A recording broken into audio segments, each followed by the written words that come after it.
I was a kid, I used to go to the bookstore, and they had tapes, like old-time radio tapes.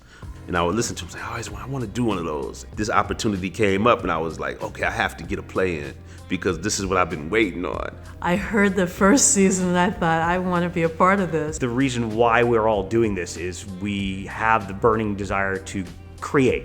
And because of the pandemic, a lot of that was taken away from us. Maybe it was because it's, what's happening in the world, and we're all sort of really conscious of our city and where we live.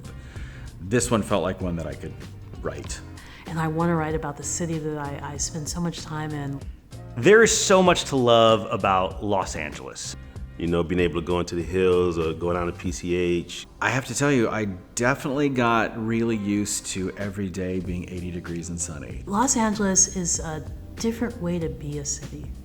It's a company town. It's where everybody moves if they want to be in, entertainment in some way. Los Angeles has so much that feeds my soul and feeds my stomach. The food is incredible. It is such a wide variety. Portos, guava, Armenian dumplings. And the culture is great here too. Most people don't realize how diverse LA is because it's not a central place. When I think of Old Filipino Town, Chinatown, when I think of Little Armenia, there are all these little districts where you can lose yourself in these worlds. It doesn't seem like one place, so I think the great thing about the Zip Code Plays is it ties everybody together through different histories. And there's so much history yet to be uncovered. I was just sitting around and Gold Rush came to my mind, and I found the first gold was actually discovered here in the Antelope Valley. I discovered the Murphy Ranch. What a wild and wacky place. If asked to write about an area that I care about, West Hollywood would be that in a heartbeat, just because of the changes of the city. I'm fascinated with Echo Park because that used to be basically the Ellis Island of the West Coast. There was a whole black community in Pacoima, and it was actually one of the only places in the valley black people could live. Super excited to represent the home team and do Glendale.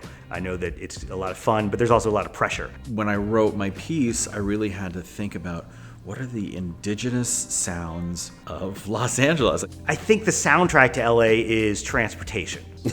For me, cars. Cars. Non-stop planes lined up to come in. Sirens, lots of sirens. Horns, speeding. Helicopters. It's the sound of people selling things on the street. The latest and greatest, or perhaps the most retro dance music. The old-fashioned blues bars. Just the sound of people outside eating and drinking and being social. So what I love is the mixture of it and the intensity of it. That it's never really totally quiet. There's a lot of advantages to writing radio plays in that the audio is now a new character. I spent a lot of time listening to Echo Park.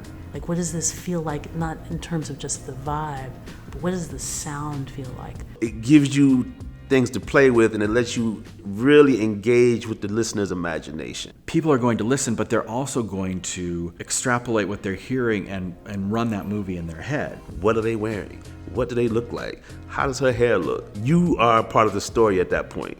What can tell us from the past the story of where we might go, so that we can break past the barriers and the polarization that has always been? So this gave me the opportunity to not only explore queer issues about race, issues about colonialism, and it makes it sound really dire, but it's actually funny.